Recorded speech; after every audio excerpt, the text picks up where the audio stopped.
So think about this kid.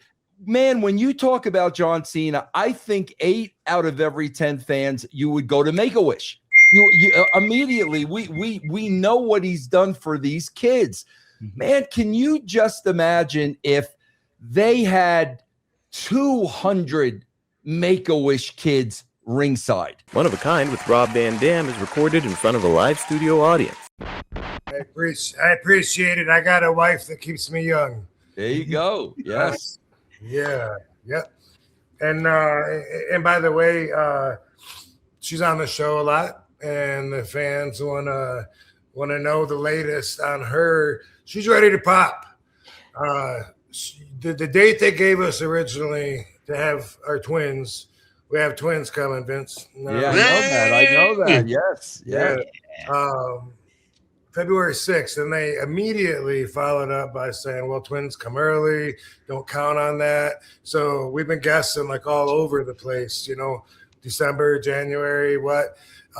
Katie's in the hospital right now, and they're keeping her, monitoring her until the babies are ready to come out. If they're not ready by Christmas, her understanding is that they're going to be bringing the babies out, and they'll be Christmas babies. Oh, that is awesome, man. Yeah. Congrats. That's awesome, bro. Man, why is it that Rob has to be superhuman in all ways? You know what I mean?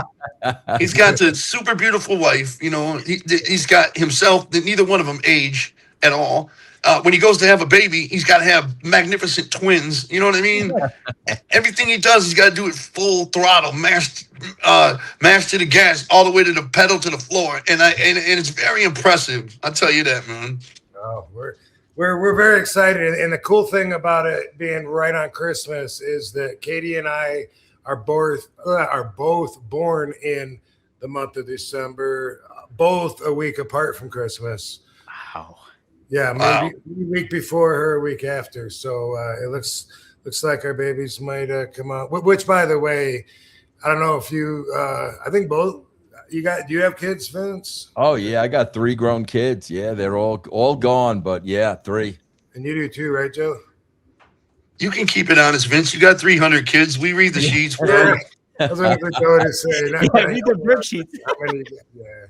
Wait, so Rob, you've got a birthday any day now? Is that what you're saying? I'm saying 3 days. I'll be 35. Oh, I was gonna say 35, bro. You blew it, man. You blew it, Rob. Come on. Now I'm gonna be ordering. I'll be qualified to order off the back of the menu now. Yes, you will. Yes, you will. Man, man. Yeah, I'm still, I guess I imagined getting this close to being a dad that my mindset would change in a way that it hasn't yet. I thought that I would be more prepared. I still cannot imagine, that moment holding the baby. And I guess their eyes are closed, so you're not looking in their eyes. I don't know. But just that whole thing, like until I actually experience it, I don't think that I'm going to be ready for it. And I don't know if that's normal, but so far I don't feel any more prepared than I was, 3 months ago. I'm still I can't imagine. I'm planning on bawling my eyes out though. Yeah, it's something like that, bro. I think you hit the nail on the head, Rob. Like you just can't imagine it and picture it till it happens. It's almost surreal, man. It's almost not real until, like you said, man, till you're there holding them, and then reality kicks in and you're on a whole new adventure, man. Yeah, it's totally there's not an ounce of regret. It's people say it's scary, people say this and that, but once it happens, it's the most incredible feeling. It's like an experience you've never felt. You've felt all the experiences by now, but you have never felt this one. It's a feeling you have never ever felt, and it's a great feeling, man. And I feel sorry for people out there in the world that don't feel that feeling when they have kids, man, because that would be awful. But yeah, it's a wonderful, amazing thing, and it's okay to not have everything be about you anymore. It's about them now, and you couldn't be happier like that.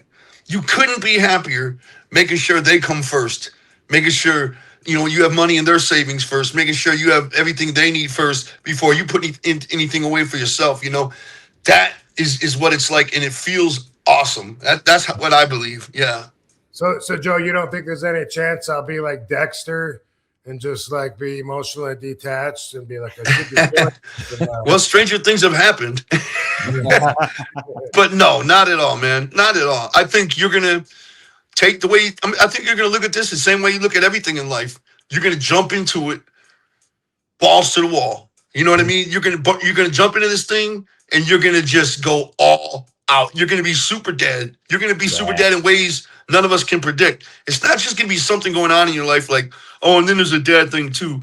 Nah, man. I think you're gonna jump on board with this and go all out, man. Both you and Katie are gonna wrap yourselves up in this, man. And it is a wonderful thing, man, because it's not scary at all. It's awesome. Mhm. Cool. I love being a doggy daddy. I know that. Had a lot of practice with that. Yeah, right. That's the batting practice that gets you ready for it, and then then it's the main event going on. Vince, I think this is it's. Well, go ahead. Well, I was going to ask Vince, like something that you're known for is like putting your family first ahead of the wrestling aspect of things, in the famous story between you and Vince McMahon and leaving that. And Rob, obviously you're in a different time of your life in your wrestling career when it comes to constantly being on the road and stuff like that. But what did you kind of learn about balancing the family life with the wrestling life, Vince, when you were like kind of in the thick of the action? Yeah, I always I really thank Vince for this, because Vince really gave me a wake-up call, because there was a time, man, during the Attitude Era, and I am almost ashamed to say this, but I just got so caught up in the time. And there was really a time where I probably put work before my family.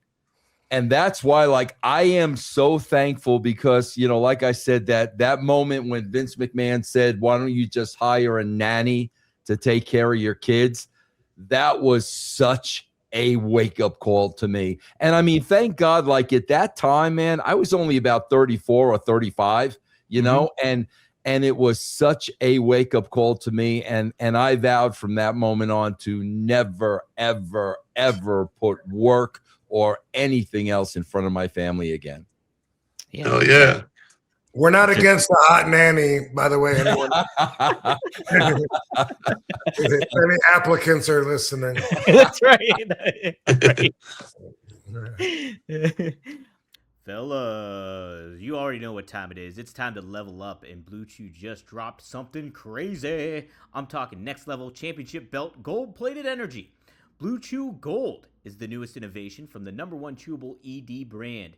This ain't your grandpa's little blue pill. This is 4-in-1 beast that's setting the gold standard for performance. We're talking 2 ingredients from blood flow to keep that rocket pumping. Blue Chew Gold dissolves under your tongue and works as little as 15 minutes. That means you can get it on quicker and stay in the game longer. Elevation without hesitation. This is peak passion and peak performance in a single tablet. So make life easier by getting harder, and discover your options at BlueChew.com. And we got a special deal for our listeners. Get 10% off your first month of Blue Chew Gold with code RVD. That's promo code RVD. Visit BlueChew.com for more details and important safety information. And we thank Blue Chew for sponsoring the podcast.